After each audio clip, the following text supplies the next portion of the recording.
The samurai, legendary warriors of feudal Japan, bound by honor and discipline for centuries. They were the protectors of their lords and the enforcers of justice, living by a code known as Bushido, the way of the warrior. These warriors weren't merely soldiers, they were a class devoted to loyalty, courage, and moral rectitude. But when they failed to uphold their duty, dishonor in battle, or betrayal to their lords, mean only one thing: seppuku. This ritual act, often misunderstood, was a profound symbol of integrity and redemption in samurai culture. To grasp its meaning, we must explore the history and origins of this sacred tradition. The roots of seppuku trace back to the Heian period, a time when warriors known as bushi began rising to prominence in Japan. Japan was transitioning from a court-centered aristocracy to a society where local lords, known as daimyo, relied on warriors to protect their lands. These warriors, later called bushi or samurai, lived by an unwritten code that would come to be known as Bushido, or the way of the warrior. For the samurai, there was no greater disgrace than being captured, dishonoring their lord, or failing in their duties. To die with dignity, they embraced a ritual act of self-sacrifice called seppuku, which translates to ritual suicide. This act was not just a way to avoid capture, it was a way to take responsibility, restore honor, and uphold the values of Bushido. Seppuku was far from a simple act. It was a deeply symbolic and structured ritual. The samurai would dress in white, the color of purity, and prepare for their final moment. Often, they would write a death poem, called a jize, to reflect their thoughts, regrets, or acceptance of fate. A short dagger or sword known as a tanto, which was used to make a precise cut in the abdomen, symbolizing the release of the soul and one's inner truth. To ensure the act was carried out with dignity and minimal suffering, a trusted companion known as the kaishakunin stood ready. This person, often a close friend or fellow samurai, would deliver the final blow with a katana to decapitate the samurai once they began the ritual. This wasn't a betrayal, it was an act of mercy, allowing the samurai to die honorably and without prolonged pain. The practice of seppuku evolved over centuries. During the Kamakura period, it became a formalized tradition. Samurai who failed in battle or committed serious offenses were often ordered to perform seppuku as punishment. By the Edo period, when Japan enjoyed relative peace under the Tokugawa shogunate, seppuku expanded beyond warfare. It became a political act, used to protest injustices, demonstrate loyalty, or even express philosophical ideals. Sometimes, seppuku was voluntary, a way for a samurai to atone for personal failure. Other times, it was mandated by their lord. This mandatory form, called ubara, was a form of capital punishment for samurai. It was a solemn event often conducted in front of witnesses, emphasizing the cultural importance of dying with grace and honor. The roots of seppuku lie in Japan's unique relationship with death and honor. For the samurai, life was transient, and what mattered was how one lived and how one died. The ritual wasn't just about the individual.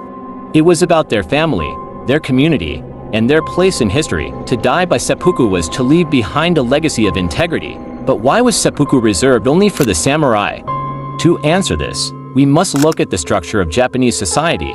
During the feudal era, Japan's population was divided into distinct classes. Samurai at the top, followed by farmers, artisans, and merchants. The samurai lived by a higher standard. They were not only protectors of their lords but also the moral compass of society. Seppuku was a privilege tied to their unique responsibilities and the honor they carried. People who were not samurai, who did not live by Bushido or share the same societal obligations, seppuku would not have the same meaning. It was not a way to restore honor, it was simply an act without purpose in their context. Take for example, the story of Kisaburo, a farmer from a small village. One year his village suffered a devastating loss when thieves raided their harvest. As the person in charge of the storage, Kisaburo felt he had failed his community. In his despair, he decided to emulate the samurai he admired, believing that seppuku would restore his honor in the eyes of his neighbors. Kisaburo dressed in white, just as he had seen samurai do during ceremonial occasions.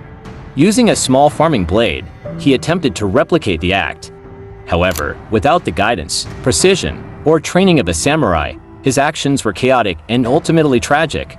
His death was not swift, nor was it accompanied by the ritual elements that gave seppuku its sacred meaning. For the villagers, Kisaburo's attempt wasn't seen as honorable. Instead, it was viewed as a tragic misunderstanding of the samurai's sacred tradition. While they mourned his loss, They also recognized that his actions were born from desperation rather than the deep moral discipline of Bushido. This story highlights why seppuku was so strictly reserved for the samurai. For them, it was more than a physical act, it was a spiritual and social statement. Without the context of Bushido and the samurai's unique role, the act of seppuku lost its purpose and meaning. To the samurai, allowing ordinary people to perform seppuku would diminish its sanctity. They believed that honor wasn't something everyone could claim, it was earned through a lifetime of discipline, loyalty, and service. The samurai spent years training not just in combat but in philosophy, poetry, and the principles of Bushido. Seppuku, when performed by a samurai, was the culmination of these teachings, a final act that reaffirmed their commitment to their values. Without this foundation, ordinary people who attempted seppuku often did so out of misunderstanding or despair. Their actions lacked the ritualistic preparation, the calm acceptance of responsibility, and the presence of a trusted companion to ensure dignity in death. By the 1600s, Japan entered an era of peace known as the Edo period. With the wars over, samurai were no longer needed as fighters. Many became bureaucrats or administrators, their swords becoming ceremonial rather than practical. During this time, seppuku was still performed, but it began to lose its frequency and significance. Without constant conflict, the occasions calling for such an extreme act of honor became fewer and fewer. The true turning point came in the mid-19th century. Japan was forced to open its doors to the world, and with the arrival of Western influence came rapid modernization. The Meiji Restoration in 1868 marked the end of the feudal system and the samurai's way of life. The new government abolished the samurai class, stripped them of their privileges, and outlawed the carrying of swords. Samurai, once the backbone of Japan, were replaced by a modern army and a more centralized government. Without the samurai, the rituals that defined their existence, including seppuku, began to fade. The government saw seppuku as a relic of the past, incompatible with Japan's modern image. Performing it was no longer seen as a noble act but as a reminder of an outdated and rigid system. For the samurai themselves, this change was devastating. Many struggled to adapt to the new world, where their skills and values were no longer needed. In rare cases, former samurai attempted seppuku, enabled to cope with the loss of their honor and purpose. But these acts were seen not as heroic but as tragic, desperate echoes of a bygone era. As Japan moved into the 20th century, seppuku became increasingly rare. The country embraced modern values, and the rituals of the samurai were left behind. By the time World War II arrived, the principles of Bushido found new expressions, such as the kamikaze pilots who carried out their missions as acts of sacrifice. But these acts, while inspired by similar ideals, were far removed from the ritualized and personal nature of seppuku. When World War II broke out, Japan's leaders harnessed these ancient ideals to motivate their soldiers and citizens. Facing a modern war with devastating stakes, they revived the essence of Bushido, the samurai's code of honor, to rally the nation. While seppuku itself was no longer common, its spirit of self-sacrifice found a chilling new expression in the kamikaze pilots. Kamikaze, translated as divine wind, was the name given to Japan's suicide pilots who deliberately crashed their planes into enemy ships. The term originates from a legendary typhoon that destroyed a Mongol invasion fleet in the 13th century, believed to have been sent by the gods to protect Japan. Most kamikaze pilots were young men, many just teenagers. They were told they were not just fighting for victory but for the survival of their homeland, their families, and the emperor, who was revered as a living god. Before their final flights, these pilots wrote farewell letters, composed poems, and drank ceremonial sake. Much like a samurai preparing for seppuku, to them, their mission was not suicide but an act of supreme loyalty and honor, a way to give their lives meaning in the face of inevitable defeat. The attacks were terrifyingly effective. Over 3,800 kamikaze pilots sacrificed themselves during the war, sinking or damaging dozens of Allied ships.